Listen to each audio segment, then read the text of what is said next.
तो दोस्तों good evening. कैसे हैं आप सब लोग? आशा है कि आप सभी अच्छे हैं, खुश हैं, तंदुरुस्त हैं, खुश रहें, मस्त रहें। हम मनोविज्ञान पढ़ रहे थे और मनोविज्ञान में हमने टॉपिक कौन सा स्टार्ट किया था?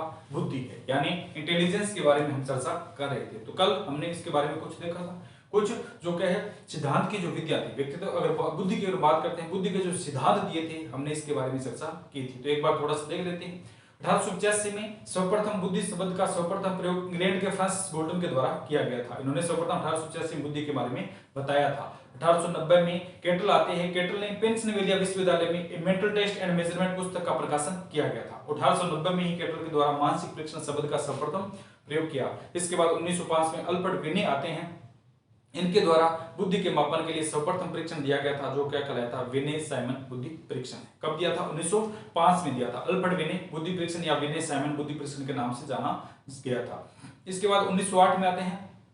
1908 में अल्फ्रेड विने के द्वारा मानसिक आयु शब्द का सर्वप्रथम प्रयोग किया गया था। यानी 1908 में अल्फ्रेड विने थे, इनके द्वारा मानसिक आयु मेंटल एज का सर्वप्रथम क्या है व्याख्या की गई थी, सर्वप्रथम इसके बारे में बताया गया था। इसके बाद हमने देखा था कि 1912 में स्टर्न व कुलेमान है। 1912 में कौन से आते हैं? स्टर्न व कुलेमान दो मनोवैज्ञानिक थे। इनके द्वारा बुद्धि लब्धि का सूत्र दिया गया था, यानी बुद्धि के बारे में क्या है बताने के लिए इनके द्वारा कहा गया था कि बुद्धि लब्धि का सूत्र क्या होगा। तो इनके द्वारा कहा गया था कि एक तो मानसिक आयु होगी और दूसरी कौन सी आती है? वास्तविक आयु। मानसिक आयु और वास्तविक आयु है, उन दोनों के आधार पर हम किसी भी व्यक्ति की बुद्धि के बारे में जान सकते हैं।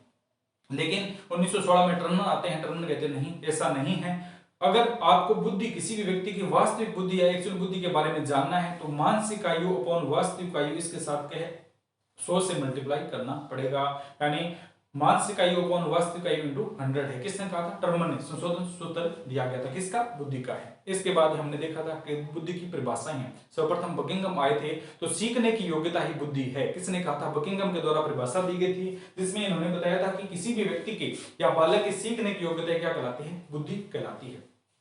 इसके बाद दूसरे कौन से आते हैं? टर्मन है। टर्मन ने कहा था कि अमूर्त विचारों के बारे में सोचने की योग्यता क्या कहलाती है? बुद्धि है। तीसरे मनोवैज्ञानिक थे रोस है। रोस के अनुसार हमारे मस्तिष्क के द्वारा नवीन परिस्थितियों को चेतन अनुकूलन ही बुद्धि है। यानी नवीन परिस्थिति हमारे सामने जब एकदम से आकर खड़ी हो जाती है तो उसको किस प्रकार हम सामने करते हैं, उसको किस प्रकार देखते हैं, तो ये क्या कहलाती है? बुद्धि है। चौथे आए थे मन है।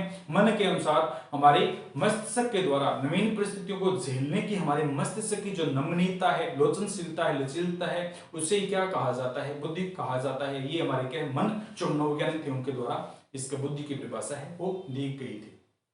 अब बुद्धि की विशेषताएं देखते हैं। तो बुद्धि क्या है? एक जन्मजात शक्ति अथवा क्या है? योग्यता है। बुद्धि किस प्रकार की है? एक जन्मजात शक्ति अथवा योग्यता है। यानी जन्म के साथ लेकर आते हैं, लेकिन बाद में कुछ तत्वों में इसमें क्या है आगे बढ़ाते हैं। जन्मजात जन्म से जो मिलती है आईक्यू वो तो वास्तविक होता ही होता है। तो ये किस प्रकार की है? जन्मजात शक्ति अथवा योग्यता है। बुद्धि पर वंशानुक्रम वातावरण दोनों का प्रभाव पड़ता है। वंशानुक्रम की अगर बात करते हैं तो मुख्य प्रभाव पड़ता है, और वातावरण की अगर बात करते हैं केवल 10 बिंदुओं तक पड़ता है। बुद्धि के ऊपर जाति, लिंग, भाषा, धर्म आदि का कोई प्रभाव नहीं पड़ता है। अगर हम बात करते हैं इसकी वर्टिकल जो एज होती है वो 16 वर्ष तक चलती है बुद्धि की, और हॉरिजॉन्टल एज है क्षैतिज जो वृद्धि होती है वो उम्र भर चलती रहती है। बुद्धि क्या है? एक इकाई ना होकर अनेक इकाइयों का समूह होती है। अनेक इकाई जब इसमें सम्मिलित हो जाती है तब इसे क्या कहा जाता है? बुद्धि कहा जाता है। इसके बाद थॉर्नडाइक व गेरट जो मनोवैज्ञानिक थे, उन्होंने बुद्धि को कितने भागों में बांटा है, यानी बुद्धि के कितने प्रकार इन्होंने बताए थे। तो थॉर्नडाइक व गेरट के अनुसार बुद्धि के 3 प्रकार बताए। एक तो क्या है? मूर्त बुद्धि है, इसे गामक या यांत्रिक बुद्धि कहा जाता है। दूसरी अमूर्त बुद्धि है और तीसरी कौन सी? सामाजिक बुद्धि है। गामक, यांत्रिक या मूर्त बुद्धि है जब हम किसी व्यक्ति को यंत्रों, मशीनों, उपकरणों में ज्यादा इंटरेस्ट देखते हैं तो उस बालक या व्यक्ति में किस प्रकार की बुद्धि पाई जाती है? मूर्त बुद्धि पाई जाती है। ये क्या कहते हैं? थॉर्नडाइक और गेरट के इसी परिभाषा देते हैं। यदि किसी बालक का ज्यादा मशीनों, उपकरणों, यंत्रों में विश्वास है तो उसमें कौन सी प्रकार की बुद्धि पाई जाती है? मूर्त बुद्धि पाई जाती है। अमूर्त बुद्धि चित्रों, प्रतीकों, चिन्हों, स्मारकों या किसी भी लिखिए लेखनीय जो पाठ्य सामग्री होती है उसमें जो इंटरेस्ट रखता है उस बालक की बुद्धि किस प्रकार की मानी जाती है? अमूर्त बुद्धि है। तीसरी सामाजिक बुद्धि है। समाज परिवेश के अनुसार समाज के लोगों के साथ बालकों की जब बुद्धि देखने को मिलती है तो वो कौन सी कहलाती है? सामाजिक बुद्धि। कई बार देखा छोटे छोटे बालक है समाज के लोगों के साथ क्या ज्यादा उठना बैठना है, इधर उधर घूमना पसंद करते हैं, तो वो कौन सी बुद्धि पाई जाती है? सामाजिक बुद्धि। थॉर्नडाइक वगैरह 3 प्रकार की बुद्धि बताई थी। इसके बाद हमने क्या इसके सिद्धांत पढ़े थे, बुद्धि के सिद्धांत है। तो एक तत्व सिद्धांत सर्वप्रथम पढ़ा था। अल्बर्ट विने क्या कहते हैं कि व्यक्ति के अंदर केवल और केवल क्या जनरल फैक्टर होता है, सामान्य तत्व पाया जाता है। लेकिन इसके बाद स्पीरमैन आते हैं जिनके द्वारा द्वितीय तत्व सिद्धांत दिया गया था। इन्होंने कहा था कि व्यक्ति में केवल और केवल क्या एक ही तत्व नहीं होता है, इसके साथ एक विशिष्ट तत्व भी पाया जाता है जिसके अनुसार क्या व्यक्ति अपने बुद्धि के हिसाब से आगे बढ़ता है। यदि ढोलावादक है तो ढोलकवादक बनेगा, संगीतवादक है संगीतवादक बनेगा, कला में निपुण है तो कलात्मक बनेगा, खिलाड़ी का तो खिलाड़ी बनेगा। दूसरा इन्होंने फिर एक सिद्धांत परिवर्तन किया था, त्रितत्व सिद्धांत है। ये भी किसके द्वारा दिया गया था, स्पीरमैन है। तो पहला सिद्धांत एक तत्व है अल्बर्ट विने, दूसरा सिद्धांत द्वितत्व है स्पीरमैन के द्वारा दिया गया, तीसरा सिद्धांत भी स्पीरमैन ने दिया था। तीन तत्व बताए थे कि एक जनरल सामान्य जो फैक्टर तो होता ही होता है, जनरल तत्व तो होता ही होता है, इसके साथ दो विशिष्ट तत्व और होते हैं। तो इसके अनुसार क्या इन्होंने त्रितत्व का प्रतिपादन किया था। इसके बाद आते हैं बहुतत्व सिद्धांत है, थॉर्नडाइक है। इन्होंने कहा था कि बुद्धि जो होती है वो एक तत्वों का मिश्रण नहीं है, ये बहुत से तत्वों जब मिलते हैं तभी बुद्धि बनती है। तो बहुतत्व सिद्धांत किसके द्वारा दिया गया था, अपने थॉर्नडाइक नाम के मनोवैज्ञानिक थे। इन्होंने क्या था कि बुद्धि जो क्या है विभिन्न प्रकार के तत्वों का एक मिश्रण है। तो अगर बात करते हैं बहुत सारे तत्वों का समावेश की अगर बात करते हैं तो इनके द्वारा कहा गया था कि बहुत सारे जब मिलते हैं तो ये बनाते हैं। जिस प्रकार एक परमाणु होता है, एक जो जिस प्रकार के हैं एक परमाणु होता है, परमाणु हमने देखा उसको काटते हैं तो परमाणु सिद्धांत के द्वारा जब दिए गए थे तो तरबूज को काटते तो उसमें बीज दिखाई देते हैं। उसी प्रकार ये कहते हैं कि जिस प्रकार तरबूज में बीज निकलते हैं, परमाणु में छोटे छोटे पार्टिकल से बने होते हैं, उसी प्रकार हमारी बुद्धि बनी होती है। दूसरा इन्हें क्या बालू के ढेर के सिद्धांत के नाम से भी जाना जाता है कि जिस प्रकार एक बालू का ढेर होता है, एक टिब्बा होता है, रेगिस्तान मरुस्थल में जब जाते हैं देखते हैं बड़े बड़े होते हैं, इनकी ऊंचाई लंबाई चौड़ाई होती है। उसी प्रकार इस सिद्धांत की भी क्या चौड़ाई है, लंबाई है, ऊंचाई है, इसलिए इसे क्या कहा जाता है, बालू का ढेर का सिद्धांत या परमाणुवाद सिद्धांत है। यहां तक हमने क्या चर्चा की थी। अब हम क्या है इसके आगे चर्चा करते हैं, यानी इसके आगे की अगर बात करते हैं तो आगे कौन सा सिद्धांत दिया गया था और इसके प्रतिपादक थे वो कौन थे। ठीक है, तो यहां तक हमने पढ़ा था। इसके बाद अगर बात करते हैं तो अगला सिद्धांत आते हैं समूह तत्व सिद्धांत। कौन से आते हैं, समूह तत्व सिद्धांत है। तो इसकी अगर बात करते हैं कि समूह को लेकर कौन से मनोवैज्ञानिक थे जिनके द्वारा जो क्या बुद्धि का वर्गीकरण किया था और इस समूह में उनके द्वारा क्या कौन कौन से जो तत्व थे वो बताए गए थे। तो समूह तत्व सिद्धांत की अगर बात करते हैं तो इसके प्रवर्तक कौन से आते हैं, समूह की थर्स्टन थे। समूह तत्व सिद्धांत के प्रवर्तक कौन से आते हैं, अपने थर्स्टन थे। इनके द्वारा क्या कहा गया था कि 7 जो मानसिक योग्यताएं हैं उनको जब इकट्ठा किया जाता है, 7 मानसिक योग्यताओं को जब इकट्ठा किया जाता है तो व्यक्तित्व की बुद्धि का क्या होता है, निर्माण होता है। थर्स्टन के अनुसार कौन सा दिया गया था, समूह तत्व सिद्धांत है। कौन सा आया था, समूह तत्व सिद्धांत है। जिसकी अगर बात करते हैं समूह तत्व सिद्धांत के प्रवर्तक की अगर बात करते हैं तो अपने कौन से आते हैं, थर्स्टन आते हैं। इन्होंने कहा था कि व्यक्ति के अंदर क्या 7 योग्यताएं पाई जाती है। इन 7 योग्यताओं को जब क्या है एक साथ इकट्ठा किया जाता है, इसे क्या कहा जाता है, इन 7 विभिन्न योग्यताओं के समावेश को क्या कहा जाता है, इसे बुद्धि कहा जाता है। 7 योग्यताएं इनके द्वारा कौन कौन सी बताई गई थी। तो उन्होंने कहा था कि व्यक्ति के अंदर एक तो क्या है वाक योग्यता होती है। कई बार देखा होगा कोई जो बालक होता है वो ज्यादा बोलने में क्या है ज्यादा तेजी दिखाता है। तो क्या है, एक तो इन्होंने क्या बताई थी, वाक योग्यता है।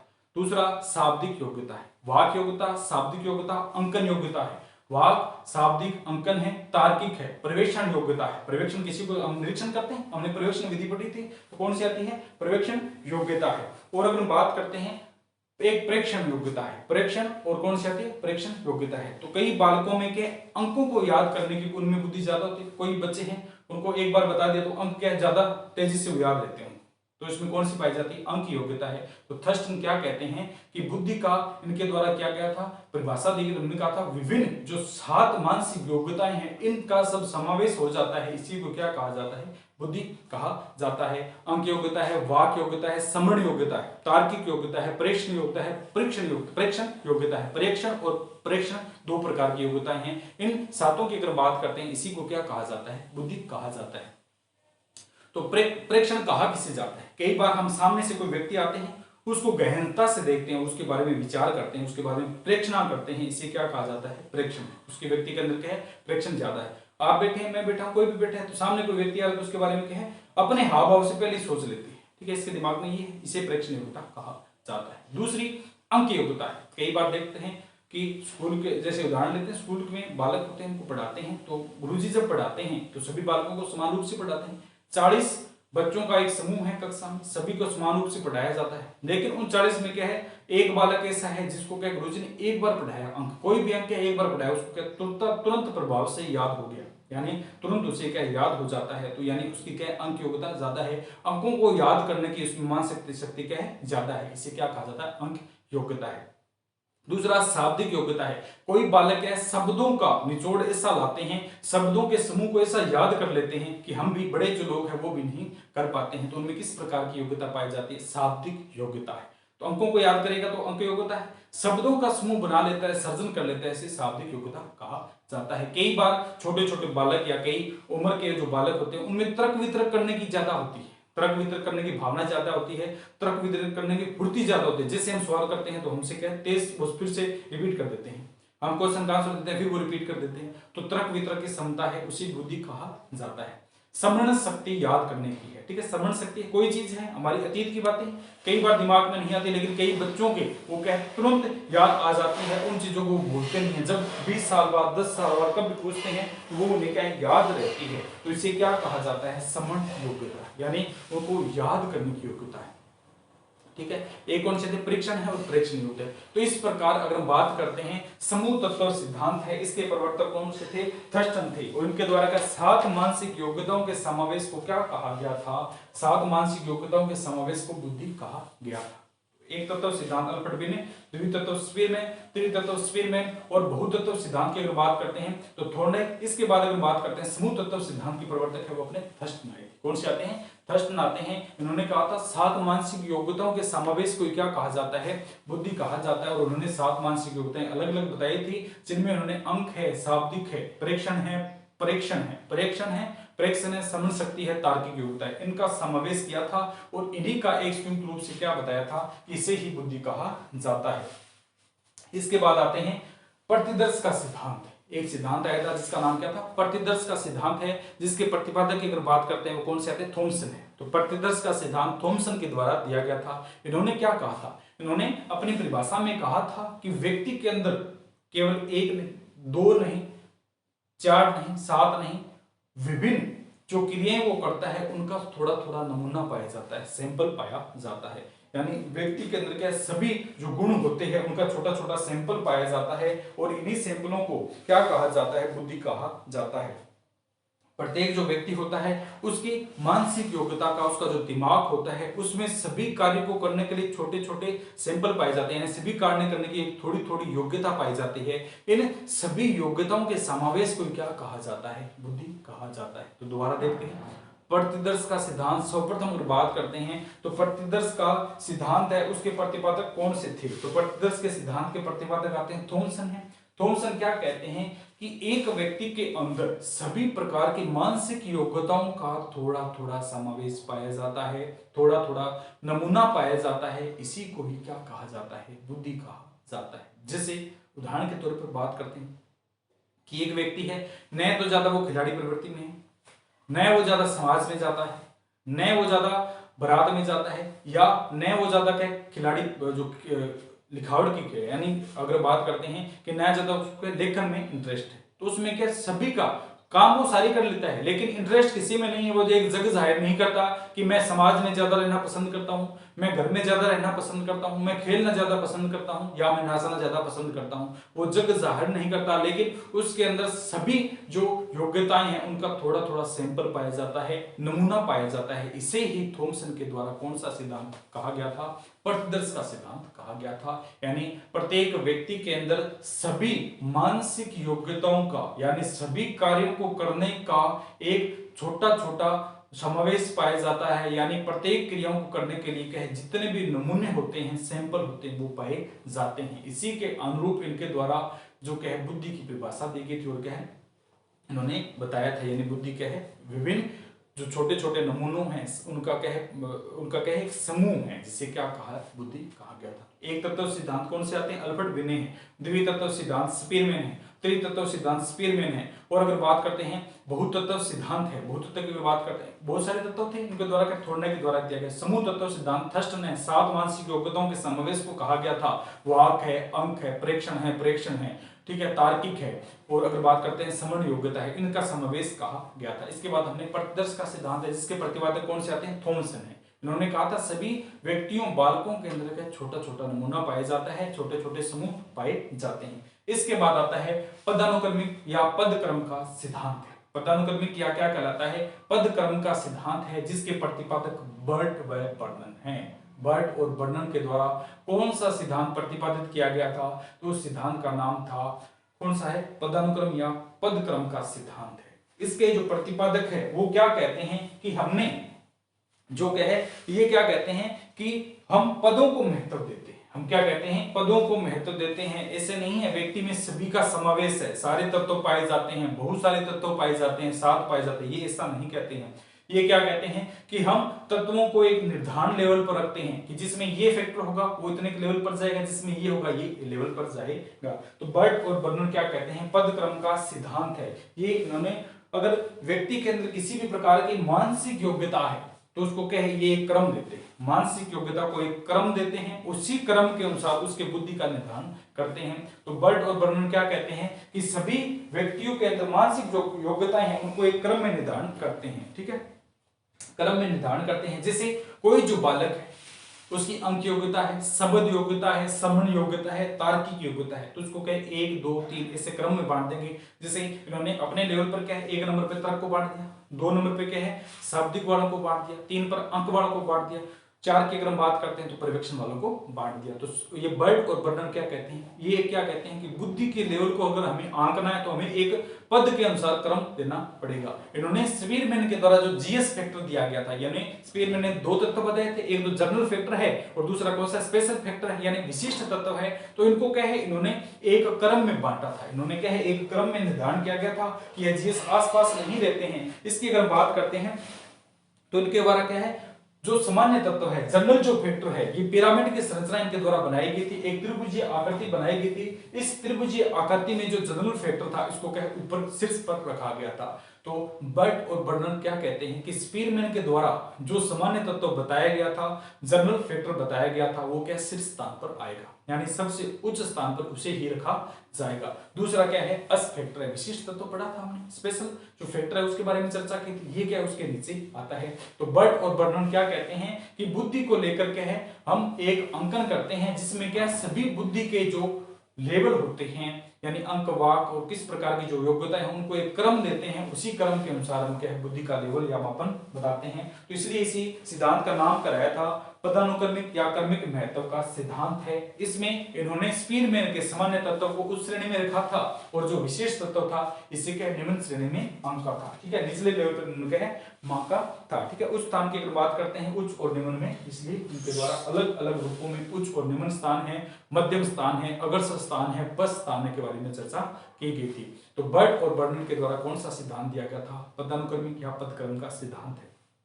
कौन सा था, पहले अगर बात करते हैं एक तत्व सिद्धांत अल्बर्ट विने है, द्वितत्व स्पीरमैन है, त्रितत्व स्पीरमैन है। अगर हम बात करते हैं बहुत सारे तत्वों का समावेश था, बालू का ढेर अपरमाणु स्थान है, थोर्नडाइक थे। इसके बाद हम बात करते हैं, अगर हम बात करते हैं समूह तत्व सिद्धांत है, थर्स्टन है, 7 समूह के योग्यताओं का समावेश कहा था। प्रतिदर्श का सिद्धांत थॉमसन थे और पदानुक्रमिक या पदक्रम का सिद्धांत है ये अपने बर्ट और बर्नर है। कौन से आते हैं, बर्ट और बर्नर है। इसके बाद अगर हम बात करते हैं एक केटल आए थे, केटल आए थे 1890 में, इनके द्वारा प्रयोग किया गया था, सर्वप्रथम मानसिक परीक्षण कार्य से संबंधित है। तो केटल के द्वारा अगर हम बात करते हैं, केटल उनके साथ एक मनोविज्ञान थे हॉर्न है, केटल व हॉर्न के द्वारा क्या है इसके बुद्धि का एक सिद्धांत दिया गया था, जिसकी अगर हम बात करते हैं इन्होंने बुद्धि के कितने प्रकार बताए थे, 2 भागों में बांटा था।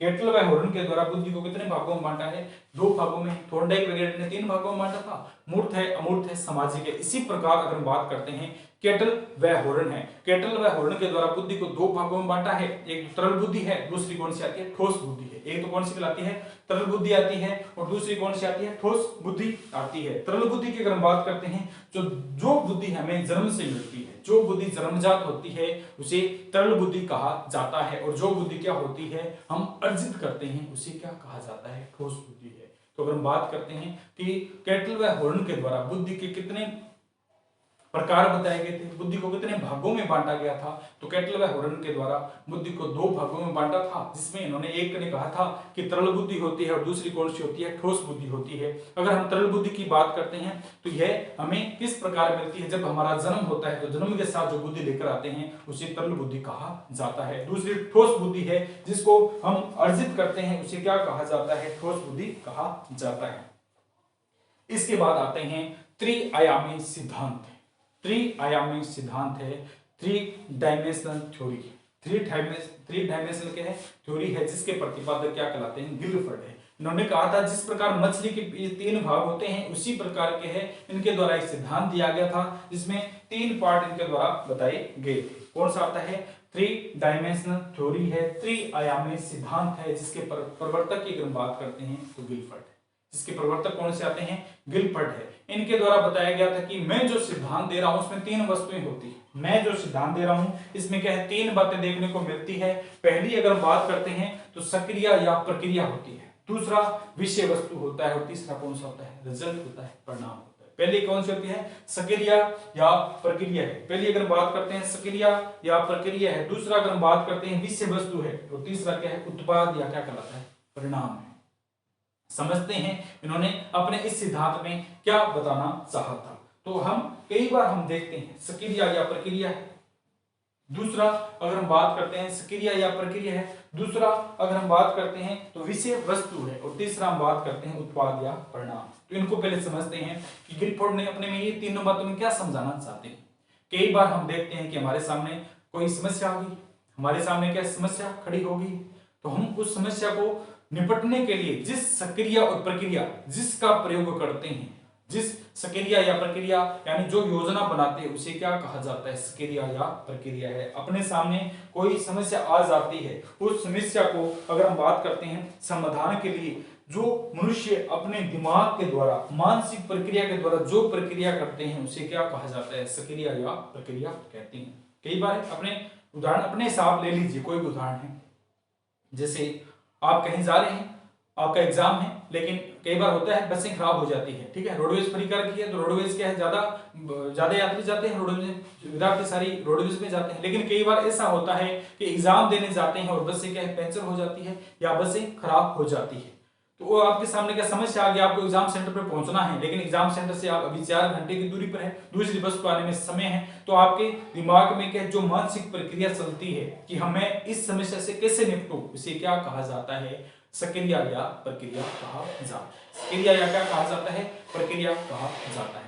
दूसरा आता है विषय वस्तु है। दूसरा कौन सा पार्ट बताया था इनके द्वारा, विषय वस्तु है, यानी अपने सामने समस्या तो आ गई, हमें एग्जाम सेंटर पर पहुंचना है, हमारी यह बस खराब हो गई है, दूसरे के आने में समय है, तो जिस विषय वस्तु यानी जिसका हम प्रयोग करते हैं उस समस्या से निपटने के लिए जो प्रक्रिया हम अपनाते हैं, समस्या के निपटने के लिए जो प्रक्रिया या जिस सामग्री का हम प्रयोग करते हैं उसे क्या कहा जाता है, विषय वस्तु कहा जाता है। यानी हमें 4 घंटे एग्जाम में पड़े हैं, सेंटर पर पहुंचना है, अभी 4 घंटे की दूरी दूर है, लेकिन सेंटर पर पहुंचना है, दूसरी बस में आने में टाइम है, तो फिर हम क्या है, इधर उधर दिमाग लगाएंगे, पास में कोई गाड़ी खड़ी हो किराए वाली या किसी प्रकार की जो आजकल ओला उबेर वो चलती है किराए पर, तो उनको बुलाएंगे, उसको निपटने के लिए जिस प्रकार हम समाधान करेंगे, दोस्त के पास जाएंगे, वहां उसमें जहां हम रुके हुए वहां पर दोस्त है तो उसको फोन करेंगे, जिस प्रकार की विषय वस्तु का जिस प्रकार की सामग्री का प्रयोग करते हैं उसे क्या कहा जाता है, विषय वस्तु है। तीसरा क्या होता है, उत्पाद या परिणाम है, उत्पाद या परिणाम है, ठीक है। तो समस्या का समाधान जब हो जाता है, जब सूचनाएं अंतिम रूप से हमें मिलती है तो उसे उत्पाद या परिणाम कहा जाता है। यानी जब अंतिम रूप से हमें क्या सूचनाएं मिल जाती है तो उसे क्या कहते हैं, उत्पाद या परिणाम कहते हैं। 4 घंटे की दूरी पर थी बस हमारी खराब होगी थी, लेकिन अंतिम रूप से हम गंतव्य स्थान पर पहुंच जाते हैं, एग्जाम सेंटर पर पहुंच जाते हैं और कहते हैं कि हम भली भांति पहुंच गए हैं, तो इसे क्या है, उत्पाद या परिणाम कहते हैं। तो गिलफर्ड ने 3 चीजें बताई है कि कोई भी व्यक्ति के सामने जब समस्या आती है तो वह अपने बुद्धि के द्वारा किस प्रकार की प्रक्रिया करता है, पहले सक्रिया करेगा, यह इसे प्रक्रिया कहा जाता है। दूसरा अगर हम बात करते हैं तो इसमें लिए विषय वस्तु है, अंतर्वस्तु या विषय वस्तु है, जिस भी सामग्री का वो प्रयोग करता है उसे विषय वस्तु कहा जाता है। तीसरा क्या है, उत्पाद और परिणाम है, वो अपने गंतव्य स्थान या अपने इच्छा के अनुरूप जिसका उसने क्या है शुरू में लेकर चला था कि मैं इस काम के लिए जा रहा हूँ, वो परिणाम जब पूरा हो जाता है इसे क्या कहा जाता है, उत्पाद या परिणाम है। तो गिलफर्ड के द्वारा कौन सा सिद्धांत दिया गया था? त्रितत्व सिद्धांत है, 3 डायमेंशनल थ्योरी है। कौन सा कहलाता है? त्रिआयाम सिद्धांत है, जिसे 3 डायमेंशनल थ्योरी कहा जाता है। त्रितत्व तो स्पीड में नहीं था, इसे त्रिआयाम कहा जाएगा, कंफ्यूज मत हो जाना। त्रिआयामीय सिद्धांत है, 3 डायमेंशनल थ्योरी है, वो कौन से थे? गिलफोर्ड थे। और अगर बात करते हैं त्रितत्व वो कौन से आते हैं? अपने स्पीड में आते हैं। तो उन्होंने क्या है, इनकी अगर बात करते हैं तो गिलफोर्ड के द्वारा क्या है, इसको मापने के लिए एक डब्बे के आकार की आकृति का निर्माण किया गया था। इन्होंने क्या है, ये विषय वस्तु है, अंतर्वस्तु है, सामग्री है, उत्पाद है, परिणाम है, इसके निर्माण के लिए, बुद्धि के इसके मापन के लिए इनके द्वारा क्या है, एक डिब्बे का और निर्माण किया गया था। 1967 में डिब्बे के आकार की एक संरचना प्रस्तुत की गई थी, जिसे अगर हम बात करते हैं 1967 में प्रथम बार इनके द्वारा त्रिआयामी सिद्धांत को लेकर एक डिब्बा बनाया गया था, जिसे बुद्धि संरचना मॉडल कहा गया था। डिब्बे की संरचना के आधार पर 1967 में इन्होंने 3 डायमेंशन थे, ठीक है, 3 डायमेंशन के आधार पर एक डिब्बा तैयार किया गया था, जिसे 3 डायमेंशनल कहा गया था। और इसे क्या कहा गया था? बुद्धि संरचना मॉडल है। इसे क्या कहा गया? बुद्धि संरचना मॉडल है। इसकी अगर हम बात करते हैं तो इसमें शुरू में 120 कोष बनाए गए। शुरू में क्या है, डब्बे जो होते हैं लंबाई चौड़ाई ऊंचाई के साथ कितने 120 कोष बनाए थे, ठीक है, यानी गिलफोर्ड के द्वारा शुरू में इसमें 120 डब्बे बनाए गए थे। बाद में डब्बों की संख्या 150 कर दी गई थी, और वर्तमान की बात करते हैं उसके बाद 180 कर दी गई। कितनी है? 180 है। तो गिलफोर्ड के द्वारा बुद्धि को मापने के लिए एक संरचना दी गई थी, जिसे क्या कहा गया था? बुद्धि संरचना मॉडल है। इसमें इनके द्वारा क्या शुरू में 120 कोष बनाए गए थे, बाद में 150 किए गए थे, और फिर क्या 180 कर दिए गए थे। तो ये क्या है, 5 4 6 5 गुणा 4 गुणा 6 के आकार में थे। इनको जो मल्टीप्लाई करेंगे तो शुरू में क्या है 120 कोष आएंगे, ठीक है। तो सर्वप्रथम गिलफोर्ड के द्वारा 5 गुणा 4 गुणा 6 लंबाई गुणा चौड़ाई गुणा ऊंचाई के आधार पर 120 कोष बनाए गए थे, लेकिन बाद में समय परिस्थिति के अनुसार इसमें परिवर्तन किया गया और इसमें क्या कोषों की संख्या 150 कर दी गई, और उसके बाद में फिर जरूरत पड़ी तो इसमें कोष फिर चेंज कर दिए गए थे, और अब कोषों की संख्या कितनी कर दी गई थी? 180 कर दी। अगर पूछेंगे कि मूल रूप से वास्तविक रूप से गिलफोर्ड के द्वारा जो बुद्धि संरचना मॉडल दिया गया था उसमें कोषों की संख्या कितनी थी, वो अपनी कितनी आती है? 120 आएगी। तो पहला अगर बात करते हैं, अगर सिद्धांत की अगर बात करते हैं तो पहला है, अगर हम बात करते हैं एक तत्व सिद्धांत है, तो एक तत्व सिद्धांत के प्रवर्तक कौन से आते हैं? अल्फ्रेड विने हैं। एक तत्व की अगर बात करते हैं कौन से आते हैं? अल्फ्रेड विने के द्वारा क्या एक तत्व सिद्धांत दिया गया था। द्वितीय तत्व स्पीरमैन, त्रितत्व स्पीरमैन है। और इसके बाद की अगर बात करते हैं बहुत सारे तत्वों का समावेश है। अगर बहुत सारे तत्वों के समावेश की अगर बात करते हैं तो बहुतत्व सिद्धांत है, थॉर्नडाइक है। बहुतत्व सिद्धांत के प्रवर्तक कौन से हैं? थॉर्नडाइक है। समूह तत्व सिद्धांत के प्रवर्तक है थर्स्टन है। समूह तत्व क्या है? थर्स्टन है। प्रतिदर्श के सिद्धांत की बात करते हैं तो कौन से थे? अपने थॉमसन। प्रतिदर्श के सिद्धांत के प्रतिपादक कौन से कहलाते हैं? वो अपने थॉमसन से। इसके बाद पदानुक्रमित या क्रम हेतु का सिद्धांत है बर्ट और बर्नन है। इसके द्वारा केटल व हॉर्न। इसके अलावा अगर बात करते हैं केटल व हॉर्न ने बुद्धि के कितने प्रकार बताए हैं? तरल बुद्धि और ठोस बुद्धि। तरल बुद्धि हमें जन्म से मिलती है और ठोस बुद्धि को हम अर्जित करते हैं। इसके बाद त्रिसंरचना मॉडल है, यानी 3 डायमेंशनल थ्योरी है, त्रिआयामी सिद्धांत है जो गिलफोर्ड के द्वारा दिया गया था। इनकी अगर बात करते हैं तो उन्होंने 3 बातें बताई थी। विषय वस्तु है, सामग्री, विषय वस्तु, उत्पाद और परिणाम है, ठीक है, यानी सक्रिया प्रक्रिया, दूसरा विषय वस्तु है और तीसरा कौन सा? उत्पाद या परिणाम है। तो इनके हमने परिभाषा देख ली है। इसके बाद इनके द्वारा क्या इसके मापन के लिए 1967 में एक डिब्बे की संरचना प्रस्तुत की गई थी, जिसे अगर बात करते हैं गिलफोर्ड संरचना मॉडल कहा जाता है या बुद्धि का संरचना मॉडल कहते हैं। इसमें 5 गुणा 4 गुणा 6 आकार के डिब्बे यानी 120 डिब्बों का निर्माण किया गया था शुरू में। बाद में जैसे जैसे समय परिस्थिति बदलती गई वैसे वैसे क्या डिब्बों का चेंज किया गया। बाद में 150 रखे गए थे, फिर 180 रखे थे। तो मूलतः इसमें डिब्बों की संख्या कितनी थी? 120 थी। मूलतः इसमें डिब्बों की संख्या कितनी आती है? 20 आती है, 120 आती है। इसके बाद आते हैं, इसके बाद की बात करते हैं बहुतत्व सिद्धांत है। इसकी अगर बात करते हैं बहुतत्व सिद्धांत के प्रतिपादक कौन से आते हैं? बहुबुद्धि है, ठीक है, बहुबुद्धि सिद्धांत के प्रतिपादक और बहुतत्व सिद्धांत है। बहुतत्व का याद करेंगे कौन सा जाएगा?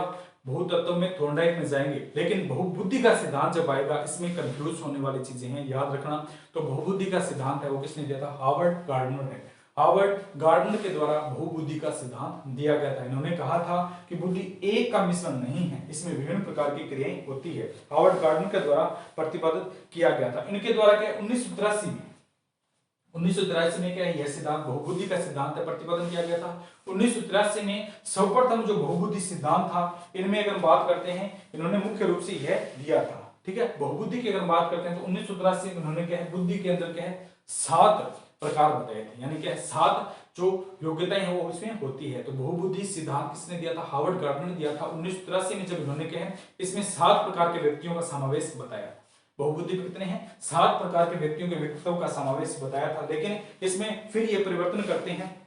इसमें परिवर्तन की अगर बात करते हैं 1983 के बाद 1998 में इन्होंने 8 प्रकार बताए थे और सन 2000 में क्या बताते हैं? 9 प्रकार बताते हैं। तो सन 2000 में इनके द्वारा कितने प्रकार बताए जाते हैं? 9 प्रकार बताए हैं। ठीक है, तो वर्तमान समय की अगर बात करते हैं हार्वर्ड गार्डनर के द्वारा बुद्धि के कितने प्रकार हैं? तो वर्तमान समय में हार्वर्ड गार्डनर के द्वारा बुद्धि के 9 प्रकार बताए गए हैं। तो बहुबुद्धि सिद्धांत के प्रवर्तक कौन से आते हैं? हार्वर्ड गार्डनर है। इनके द्वारा बुद्धि के विभिन्न प्रकार की पाई जाती है। 1983 में सर्वप्रथम उन्होंने बुद्धि के 7 प्रकार बताए थे, लेकिन 1998 में बुद्धि के द्वारा क्या परिवर्तन किया गया तो बताया था कि 8 प्रकार होते हैं। बुद्धि के 7 नहीं होते, 8 प्रकार होते हैं। फिर 2000 में ये परिवर्तन करते हैं और कहते हैं कि बुद्धि के 8 ही नहीं 9 प्रकार होते हैं। तो 9 प्रकार की बुद्धि किस किस प्रकार होती है, कौन कौन सी इन्होंने क्या 9 प्रकार की बुद्धि बताई थी, उनके बारे में देखते हैं। पहला कौन सा आता है? भाषाई बुद्धि है। पहले बुद्धि की बात करते हैं कौन सी कहलाती है? भाषाई बुद्धि है। कई बार देखते हैं बोलने वाले होते हैं, जैसे वकील होते हैं, लेक्चरर होते हैं, वकील होते हैं, ये इनमें किस प्रकार की बुद्धि पाई जाती है? भाषाई बुद्धि है। जो क्या बोलने में ज्यादा विश्वास करते हैं, उस प्रकार की बुद्धि को उनके द्वारा क्या बताया गया। हार्वर्ड गार्डनर ने पहली बुद्धि कौन सी बताई है? भाषाई बुद्धि है, यानी जिनमें बोलने की ज्यादा क्षमता होती है। जैसे वकील हो गया, कवि हो गए, लेखक हो गए, इतिहासकार है। कवि, लेखक है, वकील है। कवि बोलते हैं, कविता करते हैं। लेखक भी क्या है? बोलता है। और अगर बात करते हैं वकील है, इनका तो काम सारा दिन बोलना ही होता है। मजिस्ट्रेट है, ये भी क्या है? बोलते हैं। तो इनकी अगर बात करते हैं ये किस प्रकार की बुद्धि में आते हैं, इनकी अगर बात करते हैं तो भाषाई बुद्धि होती है। पहली बुद्धि कौन सी आती है? भाषाई बुद्धि। हार्वर्ड गार्डनर के द्वारा बुद्धि के मापन के लिए 7 प्रकार बताए गए थे, फिर 8 बताए गए थे, फिर 9 बताए गए। तो ये 9 प्रकार कौन कौन से उनके बारे में हम चर्चा कर रहे हैं। पहली बुद्धि आती है भाषाई बुद्धि। ये कौन से आते हैं? लेखक है, कवि है, वकील है। दूसरी कौन सी आती है? तार्किक बुद्धि है। मैथ के स्टूडेंट होते हैं, मैथ के जो बच्चे होते हैं उनमें तार्किक क्षमता ज्यादा पाई जाती है। आपने आज परिवेश कहीं पर देख लीजिए कि मैथ का जो बच्चा होगा, जिसने मैथ में कर रखा है, उसकी तार्किक क्षमता ज्यादा होती है। तो ये कौन सी आती है? अगर हम बात करते हैं तार्किक बुद्धि है। गणितज्ञ और क्या वैज्ञानिक आदि होते हैं, तार्किक क्षमता ज्यादा होती है। तीसरी अगर हम बात करते हैं संगीतज्ञ बुद्धि है। तीसरी कौन सी आती है? संगीतज्ञ बुद्धि है। संगीत में ज्यादा विश्वास रखने वाले संगीतज्ञ है। और ज्यादा क्या गोलावादक है, ये जो क्या संगीत जो गाते हैं वो कौन से संगीतज्ञ बुद्धि होती है। चौथी आती है स्थानिक बुद्धि है। मूर्तिकार है, चित्रकार है, मूर्तियों का निर्माण करते हैं और विभिन्न प्रकार की कलाओं का प्रदर्शन जो करते हैं, यानी चित्रकार है, मूर्तिकार है, इनमें किस प्रकार की बुद्धि पाई जाती है? इनमें स्थानिक बुद्धि पाई जाती है। इसके बाद आती है शारीरिक गतिज बुद्धि है। कौन सी आती है? शरीर को जैसे ही हम दौड़ते हैं तो शारीरिक गतिज बुद्धि है। नृत्यांगना है, कला प्रदर्शन वाले हैं, खेल दिखाते हैं, उनमें किस प्रकार की होती है? शारीरिक गतिज बुद्धि है। तो पहली बुद्धि कौन सी आती है? अपनी भाषाई बुद्धि। लेखक, कवि, लेखक हो गए, कवि हो गए, वकील हो गए। दूसरी अगर हमने पढ़ा था कौन सी आती है? तार्किक बुद्धि आती है। दूसरी कौन सी आती है? तार्किक बुद्धि। तार्किक बुद्धि में कौन सी आती है? जो गणितज्ञ होते हैं, वैज्ञानिक होते हैं, उनमें आती है। संगीतज्ञ बुद्धि में क्या संगीत कला वाले, प्रदर्शन वाले होते हैं। चौथी आती है स्थानिक बुद्धि है, यानी मूर्तिकार है, चित्रकार है, मूर्ति बनाने वाले होते हैं, चित्रकार होते हैं। और कौन से आते हैं? अंकेक्षण जो अधिकारी होते हैं, जो कि अंकेक्षण करते हैं, उनमें किस प्रकार की पाई जाती है? स्थितिज बुद्धि पाई जाती है। तो पहले कौन सी आती है? भाषाई बुद्धि। दूसरी अपनी तार्किक बुद्धि है। तीसरी संगीतज्ञ है। चौथी कौन सी आती है? स्थानिक बुद्धि है। पांचवी हमने पढ़ा था शारीरिक गतिज बुद्धि है। नृत्यांगना है, खिलाड़ी प्रवृत्ति वाले, इसमें क्या स्थानीय गतिज बुद्धि पाई जाती है, यानी शरीर को ये क्या है? गति में लाते हैं। कौन सी है? गति में लाते हैं। तो इस प्रकार की बुद्धि किस स्वरूप में कराती है? शारीरिक गतिज बुद्धि है। इसके बाद आती है अंतर व्यक्तित्व बुद्धि है। अंतर क्या है? व्यक्तित्व बुद्धि है, जो केवल दूसरों के बारे में देखते हैं। अंतर व्यक्तित्व और अंतरा व्यक्तित्व दो शब्द है, इनमें डिफरेंस करना। देखिए कि अंतर व्यक्तित्व बुद्धि किन में पाई जाती है। क्या ये तो क्या राजनेता होते हैं, जो राजनेता होते हैं, चिकित्सक होते हैं, इनमें क्या पाई जाती है? अंतर व्यक्तित्व बुद्धि पाई जाती है, यानी दूसरों के अंदर झांक कर देखने वाले हैं। चिकित्सक होते हैं, दूसरे मरीज का इलाज करते हैं, दूसरे अंदर देखते हैं। राजनेता होते हैं, वो देख लेते हैं कौन सी पार्टी में कौन सा जा रहा है, उसको पकड़ के लाओ। ये कौन सी प्रकार की बुद्धि है? अंतर व्यक्तित्व बुद्धि है। अंतर व्यक्तित्व बुद्धि है। दूसरी एक बात करते हैं अंतरा व्यक्तित्व है। अंतरात्मा में ध्यान रखने वाले साधु, संत, महात्मा है, सन्यासी है, ये केवल अंतरात्मा में ध्यान रखते हैं और संतुष्ट रहते हैं। तो इनमें किस प्रकार की बुद्धि पाई जाती है? अंतरा व्यक्तित्व है। अंतर व्यक्तित्व में दूसरों का ध्यान रखते हैं। चिकित्सक है, राजनेता है और ये मुख्य मुख्य जो व्यक्ति होते हैं, अधिकारी, बड़े बड़े लेवल के आरपीएस से ये बड़े बड़े जो अधिकारी होते हैं, इसमें कौन सी बुद्धि पाई जाती है? अंतर व्यक्तित्व है। अंतरा व्यक्तित्व केवल अपनी अंतरात्मा में झांकने वाले, अपने से संतुष्ट रहने वाले जो व्यक्ति होते हैं उन्हें क्या कहा जाता है? अंतरा व्यक्तित्व कहा जाता है। अंतरा व्यक्तित्व बुद्धि कहा जाता है। ये कौन कौन से होते हैं? योगी, संत, सन्यासी, महात्मा होते हैं। और अगली छठी अगर बात करते हैं, आठवीं अगर बात करते हैं, कौन सी थी? प्रकृतिवादी है। छठी सातवीं होगी। आठवीं अगर बात करते हैं प्रकृतिवादी, नेचर में विश्वास रखने वाले हैं। प्रकृतिवादी की अगर बात करते हैं, नेचर में विश्वास रखने वाले हैं। जैसे नेचर में कौन होते हैं? किसान होते हैं, मनोवैज्ञानिक, जीव वैज्ञानिक होते हैं। ये क्या है? प्रकृतिवादी होते हैं, नेचर में विश्वास रखते हैं, प्रकृति में विश्वास रखते हैं। तो ये किस प्रकार की बुद्धि पाई जाती है? इनमें प्रकृतिवादी है। और अंतिम और लास्ट कौन सा आता है? अस्तित्ववादी है, जो दार्शनिक भावनाओं में विश्वास रखता है, जो अस्तित्व है, इस ब्रह्मांड का जो अस्तित्व है उसमें विश्वास रखता है, उसे क्या कहा जाता है? अस्तित्ववादी है। जो किसमें पाई जाती है? दार्शनिकों में पाई जाती है। तो पहली बुद्धि कौन सी आती है? भाषाई बुद्धि है, जो लेखक है, वकील है, लेखक है, वकील है, कवियों में पाई जाती है। दूसरी तार्किक बुद्धि है, जो गणितज्ञ होते हैं, वैज्ञानिक होते हैं, उनमें तार्किक बुद्धि पाई जाती है। तीसरी अगर हम बात करते हैं, तीसरी बुद्धि की अगर बात करते हैं तो कौन सी आती है? स्थानिक बुद्धि है, मूर्तिकार है, चित्रकार है, ये इनमें कौन सी पाई जाती है? स्थानिक बुद्धि है। और चौथी हमने पढ़ा था संगीतज्ञ बुद्धि है, संगीत, नाटक कला में विश्वास रखने वाले इनमें पाई जाती है। अंतर व्यक्तित्व बुद्धि है, दूसरों पर विश्वास करने वाले, यानी चिकित्सा है, राजनेता है, दूसरों के बारे में झांकते हैं, खुद के बारे में कभी नहीं देखते हैं। तो इनमें किस प्रकार के अंतर व्यक्तित्व है? अंतरा व्यक्तित्व है, केवल खुद के अंतरात्मा के बारे में जानने वाले हैं। साधु संत, महात्मा, सन्यासी ये होते हैं। प्रकृतिवादी है, किसान है, जीव वैज्ञानिक है, ये क्या प्रकृति में विश्वास रखते हैं। और अगर बात करते हैं अंतिम और लास्ट है, वो कौन सी आती है? दार्शनिक की अगर बात करते हैं, ये कौन सी आती है? अस्तित्ववादी है।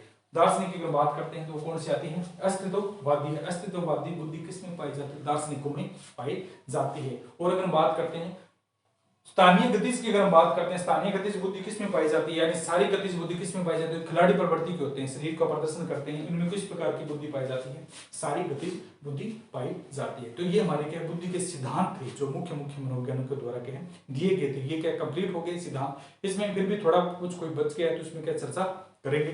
फिर एक आता है इसके बाद में संवेगात्मक बुद्धि है, उसके बारे में फिर और देखेंगे। तो आज के लिए इतना ही, बाकी जो पार्ट है और आगे का है वो अगले सेशन में करेंगे। ओके दोस्तों, थैंक यू।